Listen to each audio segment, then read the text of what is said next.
Ya, kembali kita lanjutkan dialog kita pemirsa. Langsung saja saya mau kembali menyapa Bang Doli Kurnia dari Golkar.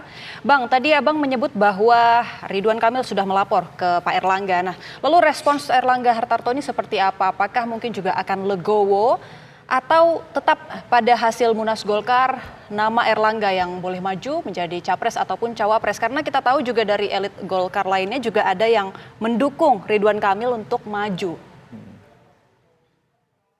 Ya, pertama tentu sikap Pak Erlangga Hartarto pada saat menerima informasi itu ya biasa saja karena kan sebetulnya yang namanya silaturahim itu kan bagus-bagus saja. Ya apalagi ketemu dengan Bu Megawati ya tokoh sekaliber itu saya kira kalau pertemuan pribadi sebatas silaturahim itu tidak ada masalah.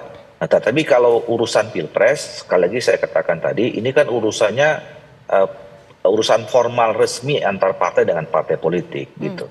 Nah, oleh karena itu tadi saya juga ingin menjelaskan ya bahwa uh, sebetulnya apa yang saya katakan di awal tadi tidak membuat kemudian pandangan di partai ini sekarang ada dua ya.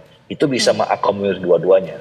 Saya tegaskan sekali lagi, kalau bicara tentang nama capres atau cawapres itu tidak ada perubahan nama Pak Erlangga Hartarto. Oke. Kalaupun kemudian ada perubahan, ya itu dikembalikan kepada Pak Erlangga Hartarto, keputusan seperti apa yang nanti kemudian dibawa pada keputusan formal resmi partai. Nah, jadi saya kira sekarang kita kita buat terbuka dan terang benderang saja ya. Oke. Jadi kalau kita ini sekarang sudah punya agenda-agenda yang sudah dibicarakan diputuskan sejak lama. Kalau Pilpres itu namanya Pak Erlangga Hartarto, kita juga punya target untuk menangkan di Pileg gitu ya. Juga sudah termasuk Pilkada. Nah, kami sudah punya rencana juga sebetulnya buat Pak Ridwan Kamil itu di Pilkada ya. Nah, tapi keputusan-keputusan itu bisa berubah Oke. ya kalau semuanya kemudian tahapan-tahapannya dilalui. Misalnya ya, tadi kalau misalnya ada partai politik yang memang secara berkeinginan untuk melamar salah satu partai, salah satu kader kita di luar Pak Erlangga Hartarto dalam konteks pilpres dan konteks pilpres ya. Ya silakan saja dibicarakan secara resmi antar partai dan terbuka gitu. Nah Oke. kalau nanti sudah disampaikan, tentu keputusan dikembalikan kepada Pak Erlangga dan kami nanti juga akan mungkin rapatkan di DPP. Nah sehingga tidak ada spekulasi-spekulasi lagi. Nah jadi yang jelas Oke. sikap Golkar pada hari ini kalau dalam Pilpres kami sudah memutuskan bekerja sama politik atau membangun koalisi dengan Gerindra dan Partai Oke, Amanat kita tangkap Nasional. poinnya, Bang Kemarin Doli. kita sudah rapat juga bersama dengan PBB dan Gelora gitu. Oke, nanti saya akan dalami lagi soal positioning Golkar dalam pemilu 2024, tapi saya mau bergeser dulu ke Bang Andreas. Bang Andreas, kalau tadi kan Bang Adi menyampaikan bahwa sebetulnya pertemuan antara Ridwan Kamil dan Bu Mega ini bukan pertemuan yang sifatnya sesuatu hal yang istimewa. Karena memang beberapa hari setelahnya ini juga ada pertemuan antara Ridwan Kamil dan Prabowo Subianto. Kalau PD Perjuangan melihat hal itu juga nggak, Bang Andreas? Iya, ya seperti yang saya katakan tadi gitu bahwa pertemuan itu setahu kami dan sudah juga ditegaskan kembali oleh Sekjen bahwa dalam kapasitas beliau sebagai inisiator untuk melakukan pembangunan Monumen Bung Karno dan itu beliau pernah sampaikan secara personal ke Sekjen ketika beliau berkunjung ke ketika Sekjen berkunjung ke Jawa Barat dan oleh karena itu diundang oleh Ketua Umum untuk menjelaskan itu karena beliau sekarang kan tidak dalam kapasitas sebagai gubernur lagi gitu. Oleh karena itu ya itulah poin pertemuan yang kami ketahui gitu.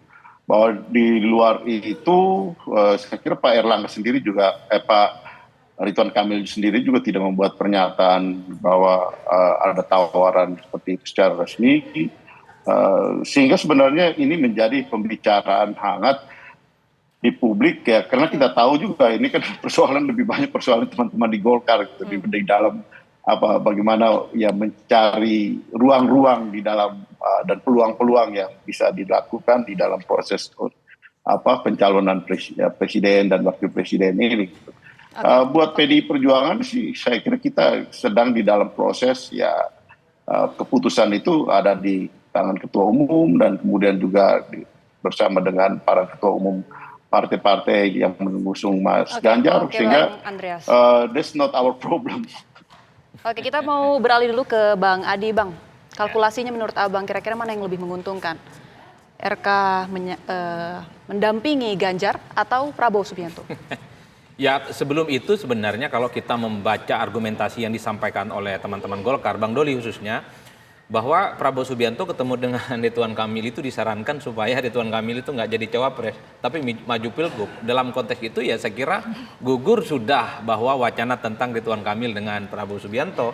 Lo Prabowo-nya saja nyawanin Ridwan Kamil untuk sebagai cawapres. Tapi kalau dilihat di atas rata-rata terlepas dari itu semua, ya tentu yang kelihatan lebih klop dan membutuhkan dalam konteks Pilpres itu tentu adalah Ganjar Pranowo untuk melengkapi elektabilitas Ganjar di Jawa Tengah yang relatif di Jawa Barat maksud saya yang relatif tidak terlampau kuat secara signifikan.